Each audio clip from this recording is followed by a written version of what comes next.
So the big question right now, is there going to be live sports? Are we going to have an NFL? Are we going to have an MLB? Even though right now the players and the owners are discussing and planning what they're going to do.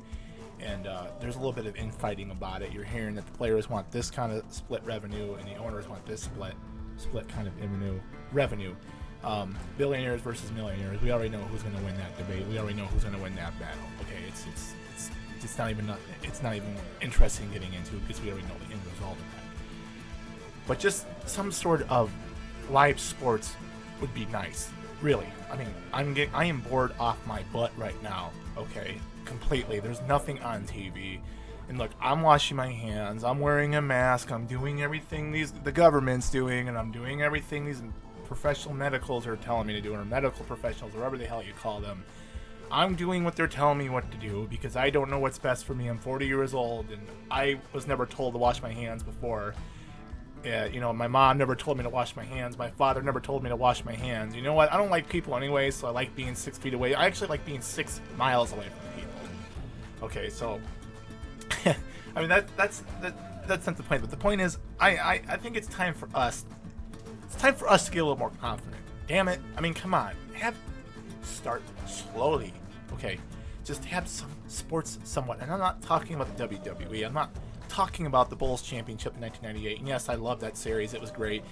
But you know what? I already kind of knew what was going on during that time because I watched all the Bulls games at the time when Jordan was in the league, and I still like the NBA. The NBA is not as great as what it used to be in the 80s and 90s and even the early 2000s. I mean, NBA is kind of mediocre right now, to me at least. It's watered down, and there's just I don't want to get into the NBA, but even seeing that live would be nice, and even seeing just something live, like even golf. I'd watch golf live. Like I guess NASCAR had a race, and the NHL. I'm not even a big NHL fan. I'm not, I don't really care for hockey, but you know what? I'd watch it. I wouldn't watch the Blackhawks because I won't cheer or I won't cheer or root against the Blackhawks because I just don't like hockey, and I haven't been a Blackhawks fan since 2010. Like 90% of Hawks fans are. The other 10% of Hawks fans are fans that have been fans before 2010. And I bet you 99.9% of Blackhawk fans didn't know that you don't call hockey jerseys, you call them sweaters, okay? And yes, that's a fact that I know about hockey. That's pretty much the only fact, that you call them sweaters. And you know what? A ground rule double is in baseball. And I actually heard a Hawks fan once thought that a ground rule double, and I'm not lying. I heard this when the Blackhawks were winning those 3 championships that they won between 2010, or was it 2009 and 2015? Those 3 championships, that 6 years window that they were great, their championship window. And I remember they interviewed this blonde lady. I can't say what I want to say, but blonde lady, ditzy, didn't sound very bright. And nothing against blonde women. I mean, I know there's a lot of smart blonde women out there, but this woman she didn't sound right because she was a Blackhawks fan. What do you expect? So she said, "Well," they asked her what they asked her if ground rule double was in baseball or hockey, and she had the premise right. She said that a ground rule double is when. And I swear to God, she said this, but she said it in a different voice that starts with a T. And I can't say it what I want to say because it'll offend people and people will get upset with me. But she said it in a very T voice, with her hair flapping in the wind and her going like this and sound like she was chewing on gum. And she said, "Well, a ground rule double is when the puck hits the ice and goes over the glass and they consider it a dead puck." That's what she thought a ground rule double was. So that's the intelligence level of Blackhawks fans. Not all of them. I know a lot of intelligent hockey fans that know a lot about hockey, like before 2009, before they were good. Okay, they call them bandwagon championship fans. Okay, even the Bulls had those kind of fans in the 90s. Okay, no, I would watch hockey. That's the point. But I just had to give you a little bit of story there that I've always wanted to say. But it made me laugh, and I don't know if it was you know what, some people are so stupid and so idiotic that it was probably real. It wasn't fake. And it was probably, I don't think it was fake news or whatever they call that crap. It was like 10 years ago, maybe 6 or 8, 10, when they were good. Okay, so it had to be in the last 10 years. So enough about NHL. I would watch hockey without fans. And should there be fans in arenas? No, not yet. Maybe next year, maybe a year and a half. That's out of the question. But there needs to be some sort of live sports. And I don't want to get into all the logistics, about What about the the testing for the players? Blah blah blah. What about the employees that work in these buildings? They'll straighten that out. They'll figure it out. They have money. They know how to have these protocols. They know how to plan it. Okay, that's their job. I don't want to get into that. I'm just strictly talking about sports. Okay, I just hope there's a college football season. Now the University of Notre Dame announced 2 days ago that they're going to try to have college classes start August 10th all the way up until November 23rd, Thanksgiving, and I believe that'll be the end of the first semester, and then they'll go back sometime in January or February. I'm not really sure what the facts are, but I saw it across the news. Now, if they could have college football in empty arenas, I would really appreciate that. I would be so happy. Like, maybe you could have the band play around the stadium and have some sort of noise, and maybe have like part of the student body sit around the stadium and spread them out somehow. I don't know, figure something out. So you have some sort of crowd and some sort of background noise. Okay, like look at the University of Tennessee. They pump in fake noise in their stadium. Well, at least they did when they were good, when Peyton Manning was there. And that's a fact, by the way. They did pump in fake noise in their stadium to build up their crowd when they were good, especially when Peyton Manning was there. So, yeah, I mean, you all know I love college football. Now, I'll watch any sport. I'll watch golf. I'll even watch NASCAR. It's how desperate I am. There's one thing I wouldn't watch, and that's Michigan football. I don't care. The only time I watch Michigan football is when they're playing against Notre Dame. That's it. Or I'll just flip it on and see what the score is. Oh, Michigan is losing to Ohio State 62-0. That's great. We know they suck. Whatever. Michigan football is an insult to my intelligence. Okay, and their fans are an insult to my intelligence. I don't even know why I'm wasting my breath on them. But you know what? It's sports. And the only thing I would watch about Michigan football is if they were playing Notre Dame. That's the only time I'd watch them. And that's the only time I try to watch them. And sometimes I go clean my eyes out with soap when I turn on the TV and it goes on to ABC and there's Michigan right there. So that's how much I despise Michigan. Now, if the University of Michigan came to me and said, we'll pay you $500 a game. Now, there's 12 football games, okay? We're not including the 13th game, which would be the Big Ten championship game, because they'll never get there because they're overrated and they suck. That's fine. So, let's say they play 13 games because they go to a bowl game. Let's say Michigan wins 8 games. Let's say they go 8-4. 9, 10, 11, 12. That's okay, 8-4. That's 12 games. That's mediocre. It's not Michigan-worthy record, but it's good. It's a winning record. So you go to a bowl game, that's 13 games, that's 9-4. Let's say you win your bowl game. I'll even give Michigan 9 wins. That's a credit. That's a lot. But let's say they barely win though, and it's against a terrible opponent. Okay, so 500 times 12, including the bowl game, that's 13. Let me ask Siri here what that is. I think it's like 6,500. Let's ask Siri. What's 500 times 13?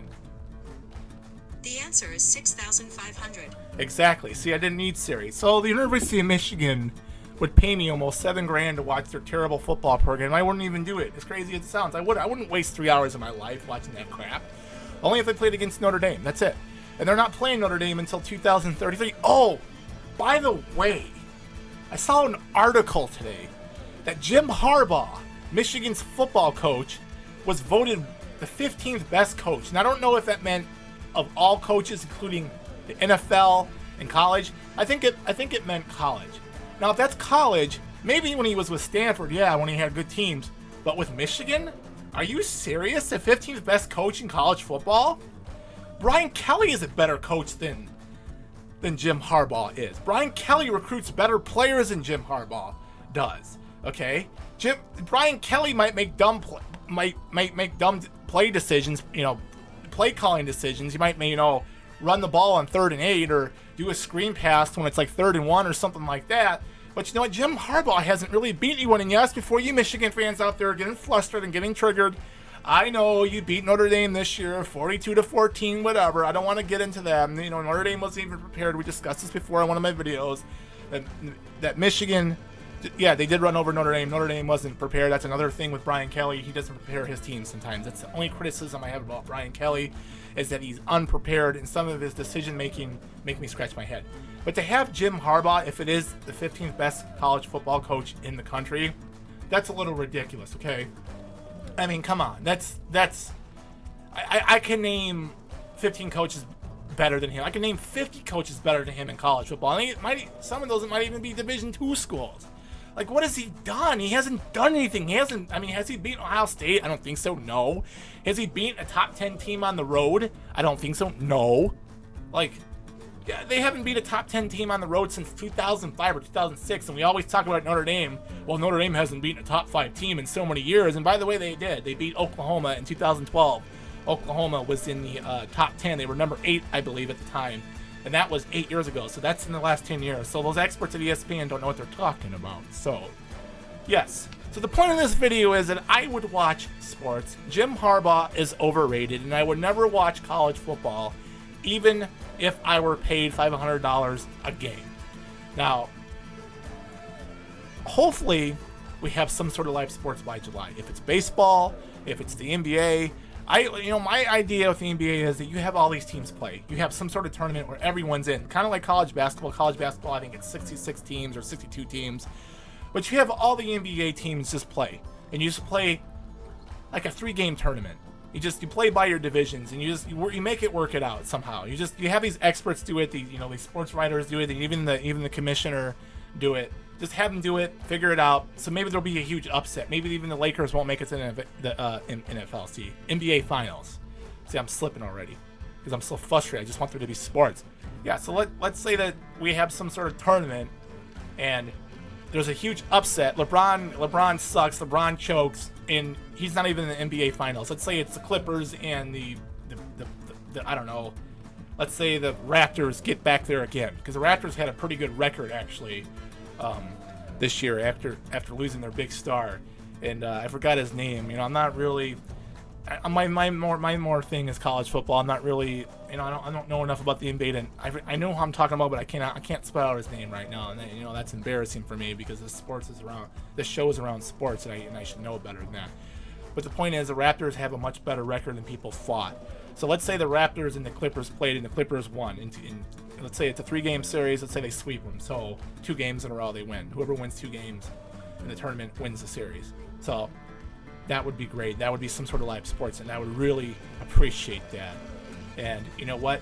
I'm impatient, and maybe I'm being selfish. That's fine. I'm a human being. I have a right to be selfish when it comes to sports like that, because there needs to be something. I'm really tired of watching documentaries. I'm really tired of watching games from 1985 with Keith Jackson. Here's the ball. USC goes down the field. Holy moly. I'm getting tired of seeing videos like that. Or Brett Musburger. You're looking live from Buckeye Stadium. By the way, if you ever watch a Brett Musburger football game, go back to a Brett Musburger football game on YouTube, an Ohio State game. Get a shot glass, get some whiskey, get some bourbon, get something. Every time he says Buckeyes, take a shot. You'll be knocked out within the next 5 minutes of the game. You'll be drunk. If you're a good drinker, I'm a lightweight. I suck at drinking. I would be knocked out after 2 drinks. I'd probably be puking after 4. But you'll get alcohol poisoning by halftime, because he'll say Buckeyes at least 82 times in the first half. I mean, that's how ridiculous he is. Like Brett Musburger, he makes my skin crawl. Like, yeah, just get in. If you're bored, YouTube it. YouTube Brett Musburger Ohio State football game. Watch the whole game if you're bored, if you have a lot of time on your hands, and take a shot every time he says Buckeyes. Yeah, I'm tired of that. I want live sports. And please, if anyone's listening to any GMs out there listening to this, figure something out. Please, I'm desperate. I just want to watch something. I mean, I guess I can go on my boat. I can go fishing. I mean, the water's too cold to jump into right now. I'm taking my boat out this weekend. I'm going to try to go fishing, but I suck at that. But you know what? Fishing is a freedom that's beautiful that no one can take away from you. Not even a governor can take that away from you. Even though you're not abiding by the rules by going out in your boat and fishing when you're supposed to have social distance guidelines. Only 2 people on the boat. Yeah, okay. Good luck with that. I'm gonna break it. No, I'm kidding. I'm not. I'm gonna follow the rules. So, yes, fishing. You can't replace fishing, but you know what? Watching documentaries, I don't want to do that. Golf, I'll do that, even though I suck at it. Fishing and golf, that's pretty much are my only hobbies right now, and doing my YouTube videos with you guys. That's pretty much it right now. But you know what? I probably alerted some governor. They're going to come arrest me. The FBI is going to show up at my house right now and probably get me for mocking the governor, the governors, and they're probably going to arrest me for me admitting that I'm not going to abide by their social distancing rules on my boat. So I better go hide somewhere in a bunker. But everyone, stay safe out there, and please pray for live sports. Just please, if there's a sports god out there, just please pray for live sports. And also like the video and subscribe to my page. I'd really appreciate that, everyone. And stay safe. And remember, pray for sports. And don't forget, watch the YouTube video of Ohio State and Brent Musburger, when he says Buckeyes, he'll say it 82 times. I guarantee it before halftime. Thank you, everyone. Stay safe.